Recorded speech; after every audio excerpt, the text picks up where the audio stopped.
বর্তমান সরকারের অনেকে আছে ফেরেশতার মতো কথা বলে, শয়তানের মতো ধোঁকা দেয়। তাদের কাজ এবং কর্মের মধ্যে কোনো মিল নাই। আমরা কিন্তু একটা ভালো জায়গায় এখন পর্যন্ত অফিস নিতে পারিনি। আর যারা নতুন দল করছে তারা 10 লক্ষ 20 লক্ষ টাকা খরচ করে কর্পোরেট অফিসের থেকে অনেক ভালো জায়গায় তারা অফিসে স্থাপন করছে। আমরাই সবচেয়ে প্রথমে, আজকে সবাই বলছে 1 বছর আগে বৈষম্যহীন বাংলাদেশ, আমরা কিন্তু 2006 সালে সর্বপ্রথম জনসভাকে বলেছিলাম বৈষম্যহীন সমাজ কায়েম করতে চাই। এখন যারা চিন্তা করতেছে বৈষম্যহীন, আমরা সেটা 18 বছর আগেই চিন্তা করেছি। বাংলাদেশে কোন রাজনৈতিক দল করে না। আপনাদের অবগতির জন্য এটাও বলতে চাই, আমরাই সর্বপ্রথম বলেছিলাম এই দেশে অন্তর্বর্তীকালীন বা জাতীয় সরকার গঠন হবে। আজকে সেটা হয়েছে, 4 বছর পর হয়েছে। অনেকে আমাদের সমালোচনা করেছিল, উনি কেন অন্তর্বর্তীকালীন সরকারের কথা বলছেন, উনি কেন জাতীয় সরকারের কথা বলছেন। এটাই হয়েছে। আপনাদের সম্মুখে বহুবার বলেছি যে শেখ হাসিনা আমাদের পালানোর সময় পাবে না, সময় থাকতে ক্ষমতা হস্তান্তর করো। আমার কথা শুনে নাই, শুনলে অন্তত সব কাপড়গুলি নিয়ে যেতে পারত। এখন তো অনেক কাপড় ছেড়ে যেতে হচ্ছে। আমি এগুলি বিস্তারিত বলতে চাই না। সকলের জন্য ন্যায় বিচার এবং সুশাসন কায়েম করা আমাদের অন্যতম প্রধান লক্ষ্য। বর্তমান সমাজে কি অবস্থা তা আপনাদের জানা উচিত। অনেকে বৈধ টাকার কাছে, অবৈধ টাকার কাছে নিজকে বিক্রি করে দিয়েছে।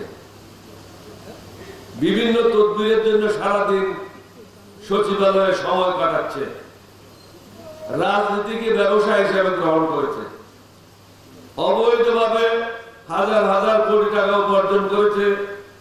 নিজেদের জন্য আলিশান অফিস ভাড়া নিয়েছে।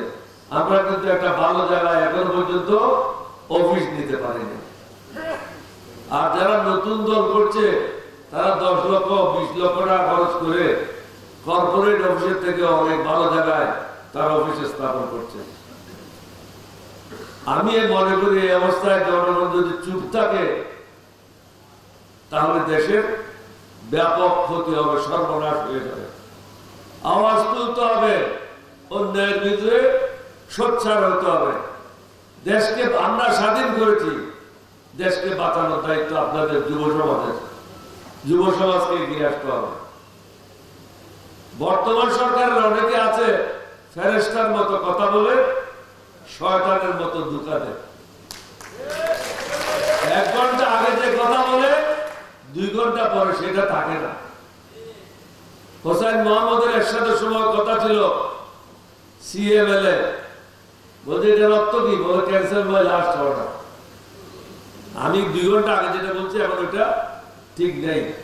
বর্তমান সরকারের কিন্তু এই অবস্থা চলছে। তাদের কাজ এবং কর্মের মধ্যে কোনো মিল নাই। এক এক সময় এক এক ধরনের মন্তব্য দিয়ে, বক্তব্য দিয়ে জনগণকে বিভ্রান্ত করছে।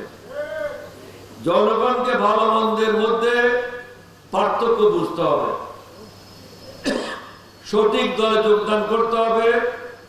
সঠিক দল এবং ব্যক্তিকে ভোট দিয়ে নির্বাচিত করতে হবে। নেতারা যখন চোর হয়, নেতারা যখন দুর্নীতিবাজ হয়, জনগণকে সঠিক ভূমিকা পালন করতে হবে। জনগণ যদি দাবাস হয়ে দেয়, দেশের সর্বনাশ হয়ে যাবে।